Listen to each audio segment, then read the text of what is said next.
লক্ষ্মী চৌধুরী মনীষ ব্লগে সবাইকে স্বাগত।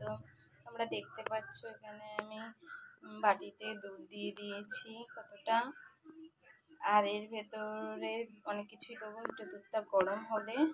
আর এখানে তোমরা দেখতে পাচ্ছ এগুলো কিন্তু চুষি পিঠে, যাকে আর কি বলে চুষি, দোকানে কিনতে পাওয়া যায় এরকম চালের মতন, এগুলো চুষি।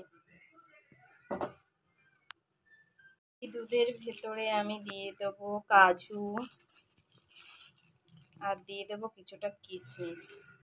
কিশমিশ দিয়েছি, কিছুটা কাজু দিয়ে দিচ্ছি, পুরোটাই দিয়ে দেবো কারণ এটা ভালো করে সেদ্ধ হবে। কাজু কিশমিশ দেওয়া হয়ে গেছে। এর ভেতরে আমি দিয়ে দেবো একটু পরিমাণ মতন লবণ, একটু লবণ দিয়ে দেবো। আর এর ভেতর দিয়ে দেবো দুটো তেজপাতা দিয়েছি। আর এখানে পরিমাণ মতন আমি ঘি দিয়ে দেবো।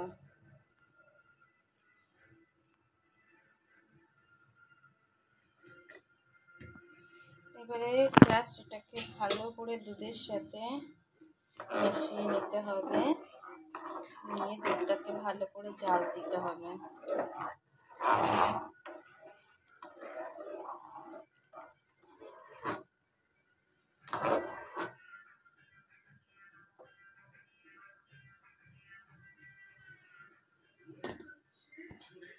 তো এগুলো কিন্তু কোনো চাল না, এগুলো হচ্ছে চুষি, দোকানে এরকম কিনতে পাওয়া যায়।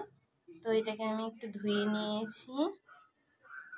পুরো ভিডিওটা দেখতে গেলে বড় চ্যানেলটি প্লিজ সাবস্ক্রাইব করো, ফলো করো। Tata, bye bye. দুধটা দেখো উতলাচ্ছে আর কি, মানে ফুটছে, ভালো মতন একটু ফুটবে, তখন আমি দিয়ে দেবো এই ভিজিয়ে রেখেছি, মানে ধুয়ে রেখেছি যে চুষিগুলো, সেই চুষিগুলো আমি ফুটন্ত দুধের ভেতরে আমি দিয়ে দেবো।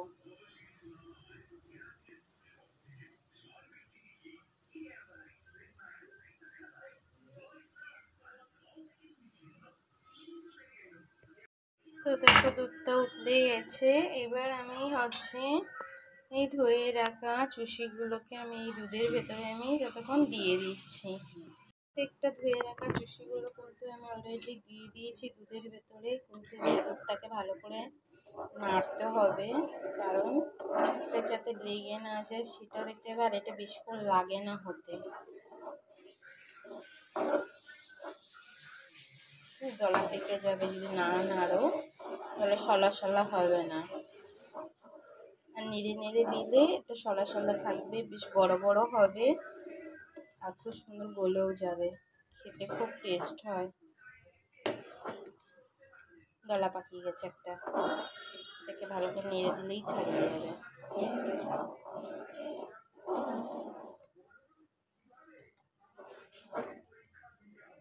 ছাড়িয়ে গেছে, বলে না ছাড়িয়ে যাবে। তো চিনিটা এখন দেবো না, চিনিটা পরে দেবো। আর আমি কিছুটা বাতাসা দিয়ে করব, এটা একটু ফুটতে থাকুক, কেন চিনিটা আর বাতাসাটা যদি দিয়ে দিই তাহলে এটা সেদ্ধ হবে না, আর এটা দলা দলা হয়ে যাবে, এটা বিচ্ছিরি হয়ে যাবে। সেজন্য এটা ভালোভাবে ফুটে একটু গলে যে আসবে তখন আমি দেবো। দেখো এটা অলরেডি ফুটে গেছে, তুমি দেখতে পাচ্ছ, এবং চুষিগুলো কিন্তু ভেসে ভেসে উঠেছে, দেখতে পাচ্ছ, অনেকটা কিন্তু হয়ে গেছে, এরকম থাকবে। আর দেখো চুষিগুলো তো একটার সাথে একটা গায়ে ভালোভাবে আটকাবে না, তার জন্য এভাবে নেড়ে যেতে হবে।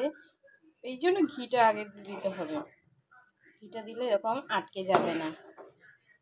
আর হচ্ছে দেখো দুধটা অনেকটা গাঢ় হয়ে গেছে, আর এটা খুব তাড়াতাড়ি সেদ্ধ হয়ে যায়।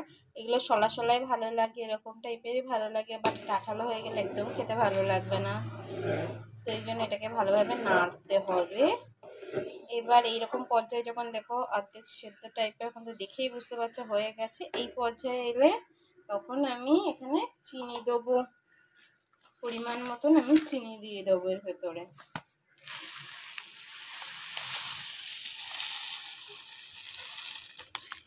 পরিমাণ মতন কিছুটা চিনি দিয়েছি। আর এখানে একটু হলুদ হলুদ কালার আসবে বলে এখানে আমি কিছুটা বাতাসা দিয়ে দেবো, যেহেতু এখন গুড়ের সিজন নয়, সেই জন্য এখানে আমি বাতাসা দেবো।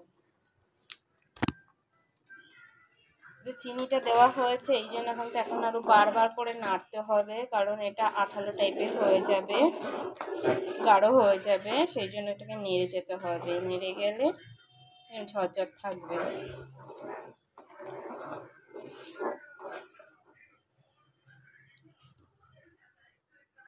কতটা গাঢ় হয়ে গেছে, যখন এরকম গাঢ় হয়ে আসছে তখন এখানে আমি কনডেন্স মিল্ক দেখতে পাচ্ছ, এটা আমি ওখানে দিয়ে দেবো যাতে আর একটু টেস্ট হয়। এখানে পুরো কনডেন্স মিল্কটা আমি দিয়ে দিয়েছি ভেতরে। এবার এখানে ভালো করে এর সাথে নেড়ে দেবো। কনডেন্স মিল্কটা দিলে কি বলতো, খেতে খুব টেস্ট হয়। আর একদম হয়ে এসছে, এবারে আমি দেখো ঝরঝরে রয়েছে। আমি আর 5 মিনিট মতন রেখে এটাকে আমি নামিয়ে দেবো। অনেক গাঢ় হয়ে গেছে, এটা ঠান্ডা হলে আরও গাঢ় হয়ে যাবে, তখন আবার আঠালো টাইপের হয়ে যাবে। এরকম টাইপের নামিয়ে দিলে ঝরো ঝরো থাকবে। আর একটু 5টা মিনিট রাখবো, রেখে নামিয়ে দেবো। কে ভালোবাসো এই পিঠেটা খেতে? আমি ভীষণ ভালোবাসি, এই জন্য প্রায় সময়ই আমি কিনে নিয়ে আসি। আমার চ্যানেলটি ভালো লাগলে প্লিজ সাবস্ক্রাইব করবে, ফলো করো। এবার আমি এটাকে নামিয়ে দিলেই হয়ে যাবে। আমার রান্নাটা কিন্তু পুরো কমপ্লিট হয়ে গেছে। আমার 5 মিনিট কিন্তু বেশ ভালোই ফুটে গেছে, দেখতে পাচ্ছ বেশ শলা শলা হয়ে রয়েছে। তুমি দেখো তো অত আঠালো নেই, দেখতেই পাচ্ছ ঝরে ঝরে পড়ে যাচ্ছে, ঠিক এরকমই থাকবে। তো আমার চ্যানেলটি ভালো লাগলে প্লিজ সাবস্ক্রাইব করো, ফলো করো। টাটা বাই বাই, এখানে ভিডিওটা শেষ করলাম।